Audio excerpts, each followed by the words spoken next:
Yeah, so my name is Jiang Xueqin. I'm a high school teacher in Beijing. I'm probably the most famous high school teacher from China in the world right now. I'm not a full credential professor, just so we're clear, and just so the internet does not go crazy. But my nickname is Professor Jiang. That's what the internet calls me. And because my name is hard to pronounce, Nate could probably pronounce it, Jiang Xueqin. Most people refer to me as Professor Jiang.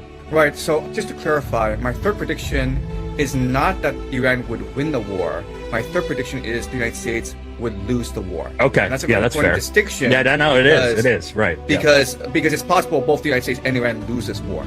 Correct, got it. So just to clarify. Okay, so my thinking back then was that in 2022, Russia invaded Ukraine. And this changed the geopolitical map because Ukraine and Russia together control about a third of the world's carbohydrates.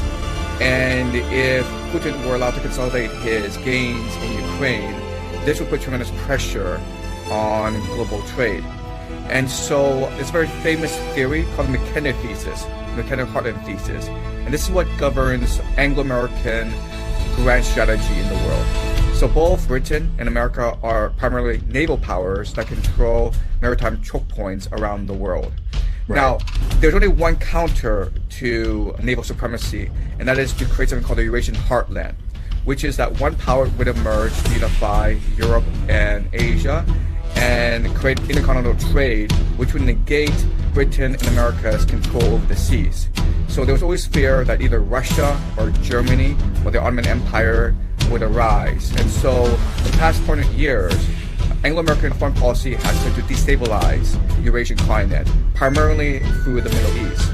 And so if Russia were to control Ukraine, then what Russia could do is work with Iran and China to create a Eurasian heartland, a trade bloc called BRICS, right? And so America would need to destabilize this alliance. And the best way to do that is to attack Iran, primarily because Iran doesn't have nuclear weapons. And also they can use their proxies, which is Israel, in order to destabilize the region. So that was my basic thinking. But then I asked myself, okay, well, are there historical precedents for this, where an empire goes and attacks a nation unprovoked for no particular reason? Well, historically, there have been lots of examples. The most famous example is during the Peloponnesian War, Athens attacked Sicily for no particular reason. And then, but if you look at these historical examples, what happens is you recognize that when you do that, when an empire goes and attacks a foreign land for no particular reason, the empire ends up losing this war. It doesn't mean that Sicily or Iran will win the war, but it means that the empire will lose the war. And the reason why is that the empire is overextended, it's over-leveraged, and it doesn't really have the political will to win the war.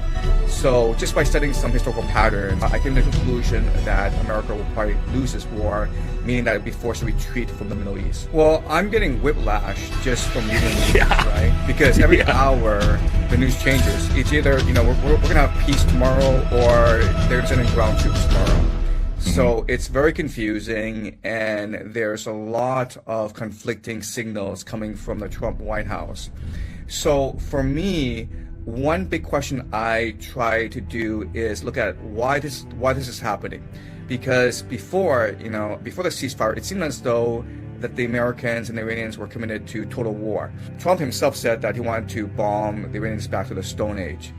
And then he gave the Iranians a few ultimatums. The last ultimatum was for Tuesday.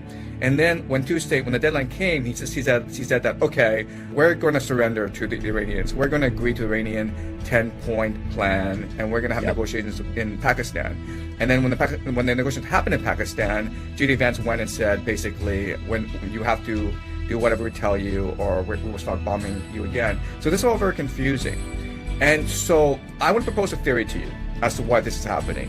And you're going to know a lot more about this than I do, okay?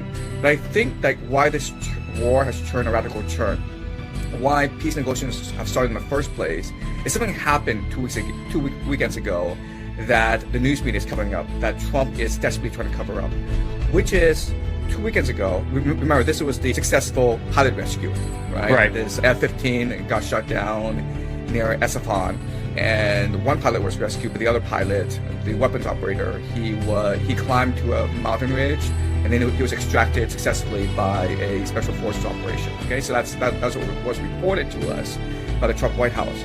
But what people are suspecting is, because a lot of this story doesn't really make sense, what people suspect is that this was actually a failed uranium heist.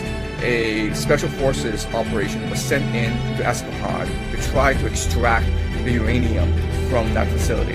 I don't know why they would do something like that, and I don't actually know the specifics, but it would explain a lot. For example, why was it that two C-130s were destroyed?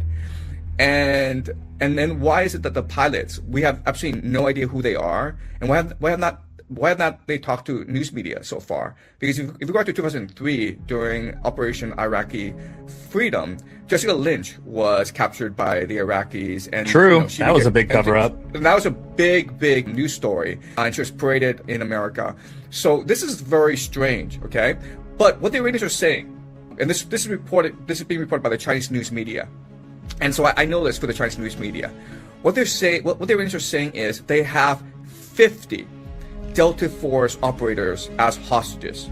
The operation failed. They captured 50 Delta Force operators, and now they're holding them as hostages. And if that were the case, this would explain a lot about Trump's behavior, where now he's desperate to make a deal as soon as possible. Because I think, like, if this were to come out, if the American people were to know that the Iranians have 50 hostages, this is a replay of 1979 Tehran hostage situation, where the students overran the U.S. embassy and held U.S. embassy staff as hostages. And remember that incident sunk the Carter presidency. That is what allowed Reagan to defeat Carter in 1980. So this represents a huge domestic political crisis for Trump. But that is one possible theory to explain why things are happening the way they are. So this leads to another speculation, and this speculation is actually much worse, which is that Donald Trump is almost intentionally trying to lose this war against Iran. It does feel that way. And the reason why, okay, so let me explain my logic here, and feel free to interrupt me to clarify. No, you're good. Or to ask doubt. Okay, all right.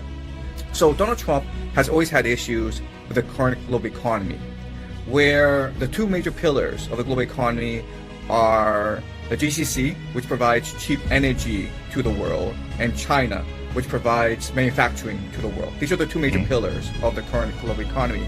Donald Trump thinks that, for the longest time, he thinks that America is a sucker in this relationship because it's the American consumer who goes into too much debt in order to finance the GCC and China. So he's tried throughout his presidency to try to change this relationship, mainly by imposing tariffs on the world, right? But the Supreme Court told him you can't do that. That's the authority of Congress. You don't have the authority as President of the United States to impose tariffs on the world. So then you look at what's been happening these past few months. First, January 3rd, Delta Force goes into Venezuela and kidnaps Maduro. You have 1/3 of America's naval assets parked off the Caribbean to enforce something called the Trump corollary to the Monroe Doctrine or the Monroe Doctrine, right? Yeah. And now you have this war in the Middle East. But not only that, but I'm not sure if you've been following this very closely, but these past 45 days, there have been 45 fires in oil refineries around the world, the most prominent being in Geelong, Australia. And Australia is really suffering because of this war, right? They basically ran out of jet diesel. So this attack or this accident, like we don't know fully yet what actually happened in Australia. It's a major setback for Australia. And so if we just speculate as to why this is happening, well, ultimately, it's the United States who benefits from all this, because if the GCC is destroyed in this war, if the Middle East can no longer export oil, the entire world becomes dependent on North America and Venezuela for oil. So remember that after Trump's victory in Venezuela, he convened in the White House a meeting of oil executives. And basically Trump said, listen, we now have the world's largest oil reserves. go in and exploit it. Let's make America great again. And the oil executives were basically like, well, this would cost us, 5 years and $20 $500 billion for the infrastructure. We're not going to do this, man. But now, if the entire world is destroyed, if the world's not getting oil, they're now incentivized to go into Venezuela and, drill, baby, drill. So basically what's going to happen is that if this war continues, basically the world enters famine, the world runs out of energy, and the world becomes entirely dependent on Greater North America for energy and fertilizer. And this would make America great again, because America would switch from an economy focused on finance to an economy focused on manufacturing and resource development. And so this almost goes back to America in the 1930s, 1940s, when the world was at war, but America was safe because it was secluded in a continental fortress, and it could supply resources to the world. It became very wealthy because of this. So if you just look at what nations Trump has been threatening in North America, right? They're Greenland, they're Canada, Mexico, Colombia, Venezuela, Cuba, Nicaragua, Honduras. You add them all up, and what you get is something called Greater North America, or the Technate, which is a continental fortress that is completely self-sufficient and which can provide resources to the rest of the world. So this may be the grand plan all along, to destroy the Middle East and make the world dependent on North American energy. Right. So I think in round one of this war, meaning the past 7-8 weeks, Iran overperformed, and the Americans were completely surprised by the ferocity of the Iranian response. Trump himself said he didn't expect the Iranians to close up the Strait of Hormuz, and he didn't expect the Iranians to attack the GCC. Okay, so the Americans, I didn't either, but they did it. Were completely taken aback. But I think in round two, once the ceasefire ends, I think they'll go back to war. I think that the Americans will recalibrate, and the Americans will develop a much more effective strategy to strangle Iran. So my predictions for how the war will progress over the next few months is threefold. Okay. First, I think the Americans will launch a ground incursion, and the main purpose, the main purpose is to strangle Iran economically, mainly by taking over Kark Island and Qassam Island, and sending troops in the coastline to block Iran's ability to export oil, as well as to block Iran's ability to collect tolls, right? And these are the two main income streams for Iran. And so now Iran's going to face financing issues, okay? That's the first pillar. Second pillar is to activate ethnic insurgent groups throughout Iran, mainly the Kurds and also the Balochs near Pakistan. The Kurds isn't going to work because we already armed them. I mean, I'm completely with you, and I want this war to end as soon as possible. This war has exhausted me. I can't even sleep.